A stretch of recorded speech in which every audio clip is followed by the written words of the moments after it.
Eesti Vabariik saab kohe 100-aastaseks ja meie kõik peame pidu.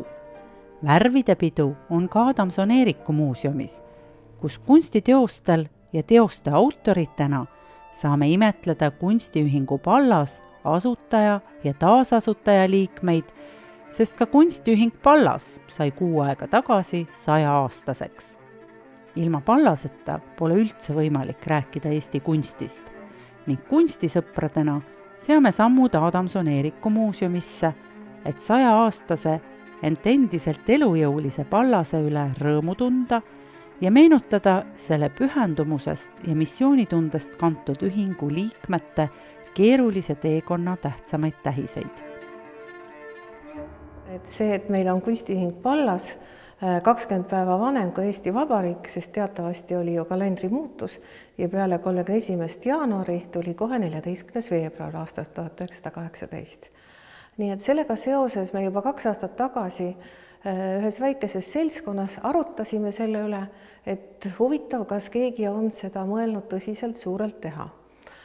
Pärast Enn Lillemetsaga, kes on praegu kunstiühing Pallas juhatuse esimees, mõningaid kõnesid Tartusse ja Tallinnasse, saime aru, et tegelikult väga suurtel muuseumitel seda plaanis ei ole. Ja siis oli õige ajahetk, rääkisime läbi ka Sihtasutus Eesti Kunstimuuseum juhatuse liikme Sirje Helmega, et me riskime teha nii väikses majas nii suurt projekti, aga et me võtame siis väga täpse fookuse. Siis lühidalt võtsime 2 fookust. Sünd 100 aastat tagasi, 21. jaanuaril 1918, 10 inimest Tartus kirjutas alla põhikirjale ja seal oli 4 naist ja 6 meest. Eks see oli üks pikk rida häid juhuseid ja inimeste kokkusattumisi, aga nad olid oma kunstiõpingute ja rännuteede käigus kokku sattunud. Küll siis Peterburis ja küll siis Helsingis ja küll Münchenis aga peamine oli Pariis. Sest sellel Pariisil on ju ikkagi olnud, eriti veel meie kunsti jaoks, niisugune lõkkele lööv tähendus. Ja see lõkke, mis seal põlema läks, see jäigi põlema. See oli kuskil seal 1912, kui Pariisis moodustati Eesti kirjanike, kunstnike ja üliõpilaste abiandmise selts. Ja seal on just see, et on kirjanikud ja kunstnikud, mis jääb ka tegelikult kunstiühingul Pallas.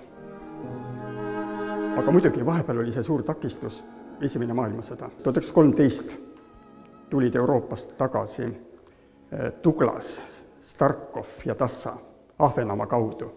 Võiks öelda, et see oli justkui siis meie nende kunstnike kirjanike viimane Ahvenamaa suvi. Ja seal olid nemad Starkovi mälestuste järgi juba arutanud ühingu tegemist. 1917 sünnib kirjandusrühmitis Siuru, see seob kogu seda seltskonda, et ka kunstnikud, ju Vabe ja Starkov ja Triik ja Mägi ja Kangropool ja Einsild ja nad on, kes vähem, kes rohkem Siuruga seotud. Kuskil siis 17. aasta lõpuks on juba see esialgne koosseis koos, kes siis ühingule põhikirjal alla kirjutavad 21. jaanuaril. Esimene põhikiri 1918. Punkt 1. Ühingu eesmärk. Igakülgne kujutava kunsti edendamine. Punkt 2. Tegevuspõld on eestlaste hulgas Liivimaal. Ühingu keskus on Tartu. Eri osakondi võib rajada igal pool.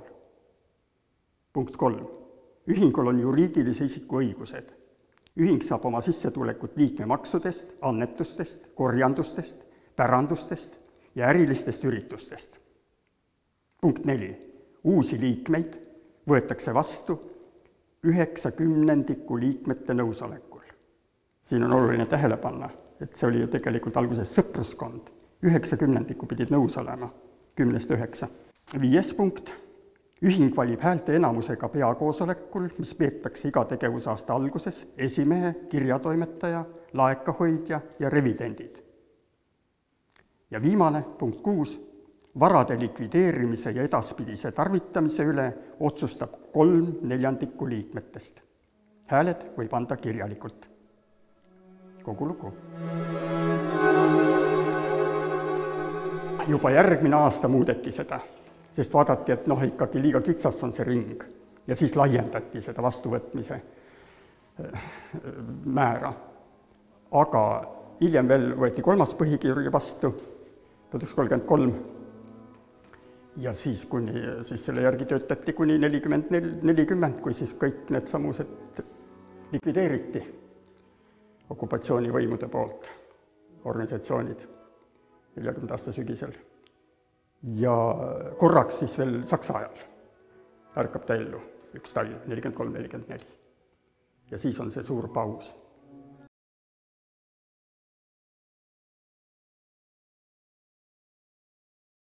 Siin on siis Clara Holstist 2 suurepärast portreed Konrad Mägi maalituna ja siin on siis Alma Koskel Johanson ja siis siin üks väga suurepärane üleval see joonistus, ka Konrad Mäe poolt tehtud Marie Reisikust aastast 1916. Prantsuse keele õpetaja võib nimetada Eesti üheks tuntumaks võib-olla ka naisõiguslaseks, kes oli ka hiljem Asutava Kogu liige ja Riigikogu liige. Siis on väga oluline ka Amanda Johanson Koskel, sellepärast et põhimõtteliselt tema õppis Helsingis, ta oli ka moodsa elu ja vabama suhtumisega naiste õppimisse ja ka juba valimisõigus oli Soomes palju varem kui mujal teistes riikides ja tema tegeles tekstiilikunstiga ja oli Tartus siis ka õpetaja. Ja võib kaudselt teda pidada ka esimeseks professionaalseks tekstiilikunstnikuks Eestis. Clara Holst, kelle kohta öeldi seltskonna daam. Pereinimesena 2 väikse tütre emana oli siiski nende perel võimalik natuke toetada ilmselt kunstiühingut ja sellise sõpruskonna nagu kokku toomine oligi võib-olla see, mis lõpuks need 10 allkirja sinna peale tõi. Siis Auguste Pärn oli üks esimesi Konrad Mäe õpilasi juba 1914, kui Mägi üldse kursused avas Tartus ja pärast oli ta ka Pallases. Ja tema oli ka, kes jäi 25. aastani ühingu liikmeks, siis ainsa naisena, sest vahepeal oli seal see lugu, et 1919 ülejäänud 3 naist astusid välja protestiks skandaalide pärast. Kuna juhtus niisugune arusaamatus natukene, mis solvas neid daame, siis nemad astusid välja sügisel 1919 pärast Krippenbergi skandaali Tartu Vanemuise teatris, kuna nad olid just selle õhtu korraldanud naiskäsitöökooli toetuseks või tuluõhtuks ja kui siis nende oma ühingu mehed seal nii kõvasti möllu tegid, siis nemad lahkusid. Naised on kohe olemas ja seda ei teagi nii täpselt ütelda, kui kas pärast naised ei soovinud ühingusse astuda või neid ei võetud. See on lahendamata mõistatus, sest siis lõpuks võetakse neid 39. Ja siis on jällegi seesama Karin Luts seal, Salome Trei ja Aino Pach on siis need 3 naist. Ja Karin Lutsud, siin on siis nüüd üks varane töö 27. aastast, Õnne Saar. Siin on siis nagu võib-olla selline põnev idee lihtsalt nagu pakutud see midagi kättesaamatut ja midagi sellist natuke surreaalset, isegi sellise väikse paadiga kaugele ju ei jõua. Ja siin on siis nagu mõned tööd, mis on Karin Lutsul nüüd siis sellest Rootsi ajast, mis jällegi näitavad ka sellist üldistavat mõttejõudu ka oma loomingu puhul Fuga ja Lend. Aga mis tundusid, et mingid printsiibid on nagu tulnud ka varasematest aegadest ja midagi uut.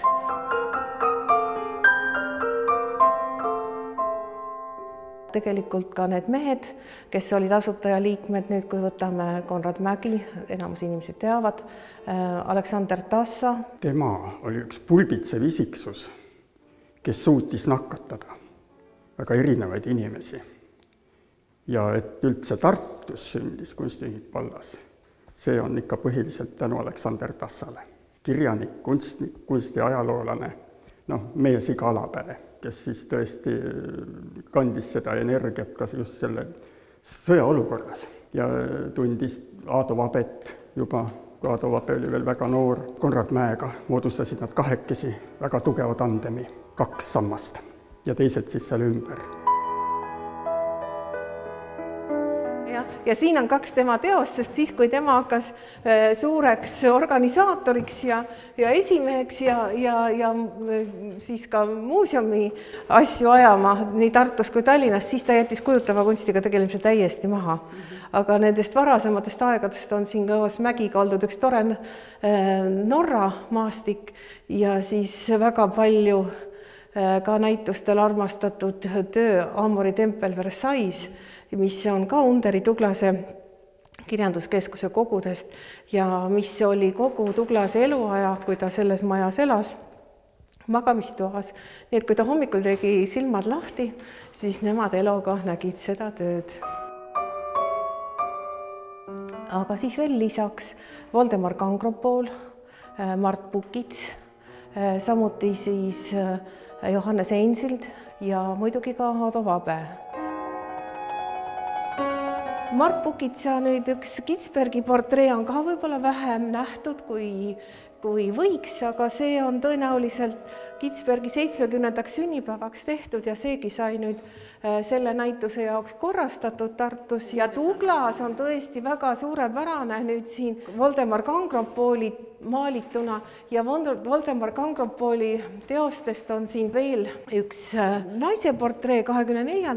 aastast, aga väga oluliseks pean ka seda, et siin on 2 meie suurepärast muusikut maalitud Kangropoli poolt ja üks neist on muidugi Rudolf Tobias Teatri- ja Muusikamuuseumi kogust ja tema teatavasti ju oli ka Berliinis õppejõuna tööl sealses konservatooriumis.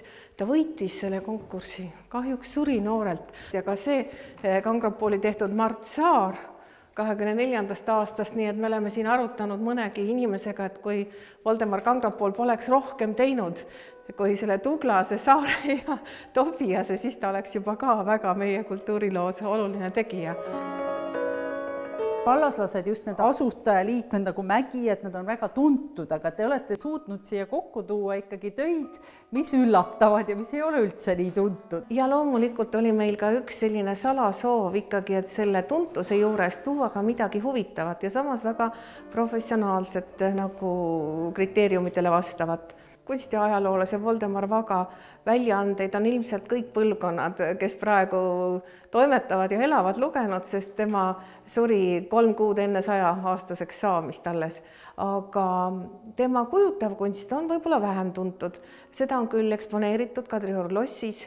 Inge Teder, kui tema õpilane tõi välja ja me olime kõik väga üllatunud. Kunstimuuseumi kogud on suured, meil on üle 60 000 teose ja sealt andis leida väga toredaid Tallinnaga seotud laboratooriumi tänav on siin 2 erineva pliiatsijoonistusega ja ka, mida kahjuks enam ei ole, on Niguliste pastoraat, mis on imekaunilt siin jäädvustatud ja siis on tal sellist toredat üldistust akvarellina, see oli tore lasta ära raamida ekstra selle näituse. Ta on joonistanud suurepäraselt, kas tal ikkagi mingisuguse kunstikoolis või kuskil ta oli ka käinud? Tema oli käinud ka Pariisis. 28. aastal oli ta käinud Pariisis ja ta oli Tallinna poiss, ta oli käinud ka Laikmaa juures juba enne, nii et tegelikult tal oli väike taust. Aga meile ta õpetas nii, et ärge hakake liiga palju kunstiga ise tegelema, kui te kunstiajalooks tahate saada, et muidu hakkate oma selliseid frustratsioone välja elama tegevkunstnike peale ja see ei ole tark. Kohe 1918 esimesel aastal oli juba 2 näitust. Pallas lõi selle ikka õhu liikuma, sest Tartu oli sügav provints. Sest alles mõni aasta ennem seal oli just Mägi oli kurtiski Tuglasele, et siin ei ole mitte midagi võimalik teha, et see on nii mandunud see. Ja ometigi arvasid nemad ja leidsid, et Eestis on võimalik ja Tartus on võimalik ja tuleb see asi tõsta Euroopa tasemele. Oma loomingus Mägi, Vabe eriti olid juba nii kaugele jõudnud, ületanud selle barjääri väga lühikese ajaga. Konrad Mäelt on erinevaid eskiise, mida ka tavaliselt ei ole. Ka meie graafika kogus siin Anne Untera juurest sai valitud toredaid joonistusi, mis just on olulised selles komplektis, et ka suured meistrid teevad eeltöid, nad komponeerivad läbi selle pildi pinna. Siin kõrval on näha üks, kus on kohe kirjutatud välja, millised värvitoonid peaks olema siis selle lõppteosel, mida siis juba ateljees maalitakse. Ja hästi armas oli leida ka just 100 aastat tagasi Otepää motiiv, üks tore selline pilvine taevas, majad ja need rütmid ja sellest on ka valmis teos sellesama näituse teises ruumis, et kuna paber väga päikesevalgust ei taha, siis paberalusel teosed on enamasti siin pimedamas, väiksemas ruumis. Kui praegu oli just Konrad Mäe näitus Roomas, siis meil on Rooma Tallinnas ka eeltöö ühele maalile aastat 1918 ja jällegi väga hõrk ja tundlik ja mul on väga hea meel tõesti, et ka Uwe Untera, meie näitusemeister koos Annega aitas leida ja kujundaja Inga Heamäega need erinevad ka passepartout-toonid ja et selles mõttes siin väike näitus, aga ikkagi päris palju. Siin tõesti on mõned tööd, mis on ekstra selle jaoks renoveeritud ja üks oli näiteks Unteri Tuglase kirjanduskeskuse kogudes Julius Rohu töö Friedebert Tuglasest, üks väike joonistus. Kuna tema oli pikalt kunstiühingu liige, kuigi ta õppis lõpuks kohtunikuks ja oli siis hiljem välja saadetud Eestist ja maetud praegu Tartu Ropka Tamme kalmistule, aga tema tütrest sai suurepärane kunstnik Bostonis. Ja tütre mälestuste järgi oligi nii, et perekond väga ei tahtnud ikkagi see boheemlik kunsti elu seal Tartus nagu pani mõtlema inimesi, et kas ikka ei oleks õige minna ülikooli õppida mingi korralik tohtri või juristiamet. Ja nii juhtus ka Julius Rohuga, ja siis ta nagu meelehärmiks oli põletanud oma teosed ära. Aga see kunagi märkmikulehele joonistatud Tuglas, mis oli Tuglase asjade hulgas Nõmmel, et see sai korda ja see on väga ilmekas ja tore töö. Eks see vabejoonistajad on ka teostused on ka väga huvitavad. Siin kohati nagu tundubki, et ajad küll on 100 aastat möödas, aga mingid teemad on ikkagi nagu olemas ja kuigi siin on ekvilibristid 2023, eks siin on sellist satiiri ja sellist võib-olla olukirjeldust, et kas see nüüd päris ainult tsirkuse kontekstis peab võtma, aga ma arvan, et Eesti elu on praegu üsnagi selline vahel ka. See vaba joon ja see modernistliku lähenemise nagu värskus selles kunstipildis, mis nende teostega hakkab Tartus ja Eestis laiemalt olema, et need on väga võluvad. Ja siis üks niisugune kompositsioon Jalutajad tänaval on siin siis duši joonistusena ja pliiatsi joonistusena natuke traditsioonilisem võib-olla, aga kui me vaatame siis juba 2 aastat hiljem, kui Vabe on ka käinud Pariisis, siis meie näituse tunnusvisuaal tänavastseen Pariisis 1924 näitab juba sellist futuristlikku dünaamikat ja varju ja värvi niisugust põnevat stiliseerimist ja kubistlikku lähenemist, nii et tegelikult see ongi selline väga põnev, kuidas see protsess läbi nende autoritega jõudis ikkagi meie juurde, siia võib-olla põhja poole ja ääremaale, aga kui toredasti ta on siin vilja kandnud, et eks see värskus ikkagi tuli nagu hooga, et kõik oli nii suures muutuses ja kui ei oleks olnud selliseid nagu kindlalt oma teed nagu veendunult astuvaid mehi ja naisi, siis oleks see kõik olnud keerulisem.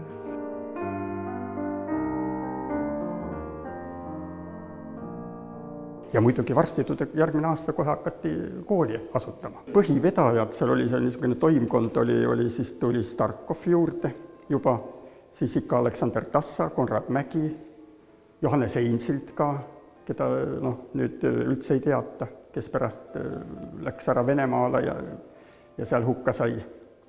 Oktoobriks 1919 siis ateljeed, avati Pallase ateljeed, Pariisi vaba ateljeede vaimus. See oli see Konrad Mäe põhimõte. Ja esialgu oligi see niisugune, et ei olnud väga kindlat ateljeede vahet, vaid võis ühest kohast teise liikuda ja puha. See oli siis kuni Konrad Mäe surmani enam-vähem. Aga siis tuli riigivõim juba vahele, et kui te tahate raha, siis on ka tingimused, millele kõik peab vastama ja nii edasi, hakati asja rohkem kooliks ajama, nii-öelda bürokraatiat sisse tooma. Aga ennem seda tehti näiteks joonistusõpetajate kursused, et oleks mingisugune praktiline väljund, mis ei tähendab sugugi Pallase põhikursuse lõpetamist, vaid see oli kõrvalasi. Ja paljud lõpetasid ka ainult need joonistusõpetajate kursused ja läksid üle Eestimaa joonistusõpetajateks. Et neid pallaslasi jätkus mitmele poole üle Eestimaa ja jätkus veel siis peale teist maailmasõda ka veel kauaks. See ei olnud nii, et sa pidid väga klišeelikult tegema ühe näidise järgi, näiteks mingid kipspead joonistama, et seda ei olnud nagu eeldatud, küll oli elav modell ja seegi oli tolle aja kontekstis üsna võib-olla haruldane, et Tartus iga esmaspäev võeti üks mees, naine, vanamees, nooruk, mustlaspoiss, mis iganes ja tema oli siis modelliks, mille järgi siis tehti aktijoonistust või mingitel hilisematel aegadel seal veel, kui oli maali õppejõu juures vaja, et siis oli kas mingi seadeldis või oli portree, aga see oli siis kõigile võimalik korraga ettevalmistusega, tänapäeval me räägime kursustest või nii, et mitu aastat keegi on õppinud, aga hiljem kunstikoolis Pallas võis õppida praktiliselt kogu elu. Mõned on õppinud 10, mõned 16 aastat. Head näited on need, kuidas mõned käisid piltlikult öeldes eluaeg Pallases. Ja oleks käinud, kui Vene kord ei oleks kõik ära lõhkunud, oleks käinud veel ka edasi. Anna Audov on näiteks seda just rääkinud. Ja kuigi ta hakkas juba seal kuskil 20. keskel juba käima ja vaheaegadega. Nii oli Karo Tärsimägi, kes oli esimeste õpilaste hulgas 1918 ja juba ennem seda oli ta Konrad Mäe ateljees. Konrad Mägi pidas ju ennem ateljeed juba mitu aastat Tartus. Nii et selles mõttes ei tulnud see Pallas tühja koha peale. See Pärsimägi sunniti lõpetama 30-ndatel. Ta ise ei olnud huvitatud, siis tema tahtis muudkui käia ja tööd teha koos teistega. See oli see põhiasi, see muutus eluviisiks. Ja Anna Audova puhul saab ka öelda, et siin on siis ühest erakogust Sinililled ja nägu, mis oli väga tore meil ka siin tema isikunäitusel ja selle saime Tartust juurde ja siis hilisemast perioodist ka tohutu põnev selline faktuuri otsing. Nii et motiiv ei ole tähtis, võid võtta oma valged kingad ja kui sa seda hästi maalid, siis ta on samaväärne mõne suure kompositsiooniga. See on nüüd võib-olla see pallaslaste sisemine väljakutse iseendale. Nii nagu muusikud peavad palju harjutama, aga nemad peavad olema vormis. 1940. aasta novembris kõik mittetulundusorganisatsioonid ja kodanikuühendused likvideeriti. Ja see on nagu väga tore, et juba 38. aastal on kunstiühingus Pallas olnud juttu, et võiks olla nagu oma kogu või muuseum või midagi sellist Tartus esinduslikumat ja siis tegelikult 17. novembril 1940 tehaksegi Tartus riigimuuseum, Tartu kunstimuuseum, mis tegutseb tänapäevani ja mille kollektsioon ongi olnud alati pisut moodsam selles 20. sajandi kunsti kontekstis just selle tõttu, et sinna oli siis see algkogu, mis tuli, oli väga tore ja esinduslik muidugi.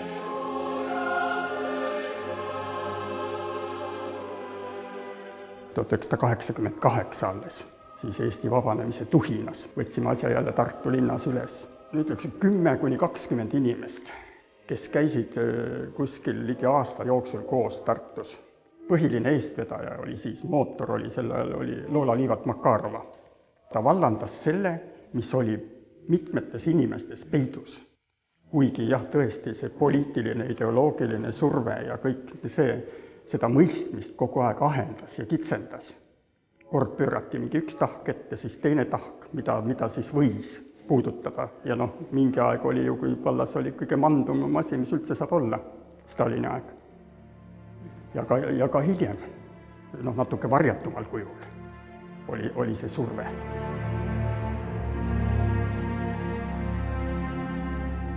jah, meil läks kohe käima stuudio, maalistuudio. Ja see oli veel niiviisi, see sügis oli äärmiselt intensiivne sügis selles suhtes Tartus. no kõik see muidugi see ümber, see ühiskondlik mullistus, mis toimus ja üles köetud eufooria ja puha ja selle laine peal kõik toimus. Ja siis oli kohe vaja see panna ka käima kunstiõpetus. Ja siis kuidagi lõppeks kujunes see niiviisi, et ühe korraga läks käima 2 asja.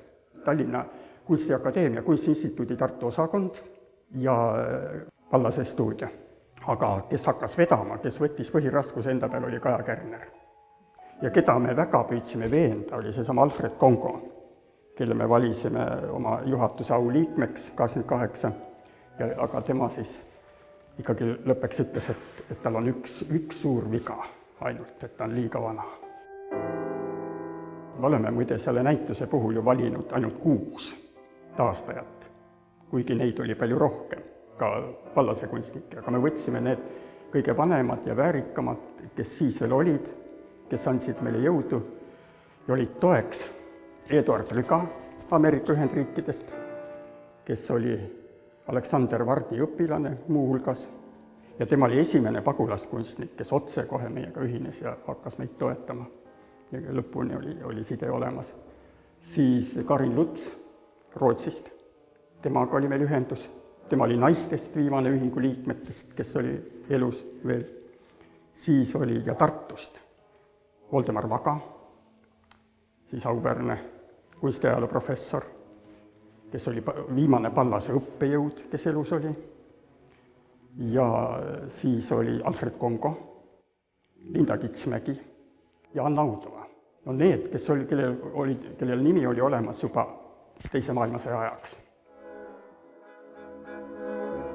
Eduard Rüga, tema autoportree, mis on siis monotüüpia tehnikas lahendatud. Just pallaslaste hulgas oli see Pariisist ja Saksamaalt toodud tehnika, et nemad kasutasid õlivärve ja kasutasid seda, et siis tihti nagu metallpinna peal õlivärvidega siis väikeselt natukene niisutatud paber ja see monotüüpia tähendabki üks trükk, et sellist teost ongi ainult üks. Ja siis üks meie mõlema Ennu ja minu lemmikuid on see Pegasuse tähelend. Toreda pallasliku niisuguse mängulise vormiga. Ja siin samas sobis hästi ka Karin Lutsu putukas panna siia küll Rüga juurde, aga jällegi see, et kui tähtis on see, et sa ei hakka liiga palju limpsima, vaid sa teed suure pinnaga, tõmbad, sul on nagu mingi tunnetus endal nii hästi olemas. Ja kõik need teatud sinised toonid, teatud sellised pastoossed mängud, mis hakkavad toimima siin näiteks ka Linda Kitsmäe, see tort. Mõnes mõttes on siis tõesti niimoodi, et osad olid Rootsis ja Ameerikas, osad olid siin meil Tartus. Põhimõtteliselt siis on Tartus ikkagi see kujutava kunsti säde olemas siiani. See Pallase koolkond elab läbi aastakümnete. Läbi aastakümnete ja annaks talle jõudu ja inimestele huvi. Et siis on kõigil nagu võib-olla kergem mõista ka tänapäeva kunsti ja nende eri tahke.